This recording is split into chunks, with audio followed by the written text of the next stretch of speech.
Nous allons réviser la stratégie d'addition que nous avons vue en salle de classe. Si tu as une autre stratégie que tu préfères et qui est aussi efficace, tu as le droit d'utiliser ta stratégie.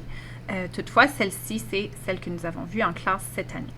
Alors ici, j'ai 52 538 plus 17 537. La première chose que je vais faire, c'est que je vais aligner mes nombres un par-dessus l'autre en m'assurant de mettre les unités avec les unités, les dizaines avec les dizaines, les centaines avec les centaines et ainsi de suite.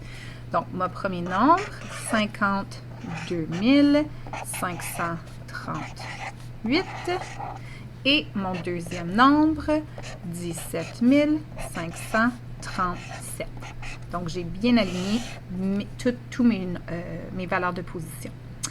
Ensuite, je vais commencer de la droite à la gauche. Alors, habituellement, on lit de gauche à droite, mais cette fois-ci, nous allons commencer de la droite vers la gauche.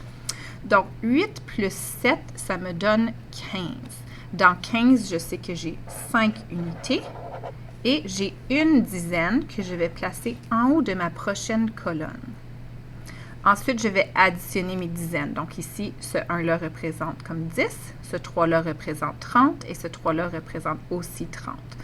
Donc, je peux faire 1 plus 3 plus 3, ça me donne 7. Et je n'ai pas de retenue parce que 7, c'est comme ça. Ensuite, 5 plus 5, ça me donne 10. Je vais mettre mon 0 ici et je vais mettre ma dizaine dans ma prochaine colonne qui est ma retenue. Ensuite, j'ai 1 plus 2 plus 7, ça me donne 10. Donc, encore une fois, je vais mettre mon 0 en bas, parce que 10 unités. 0 unité et une dizaine dans ma prochaine colonne qui est ma retenue.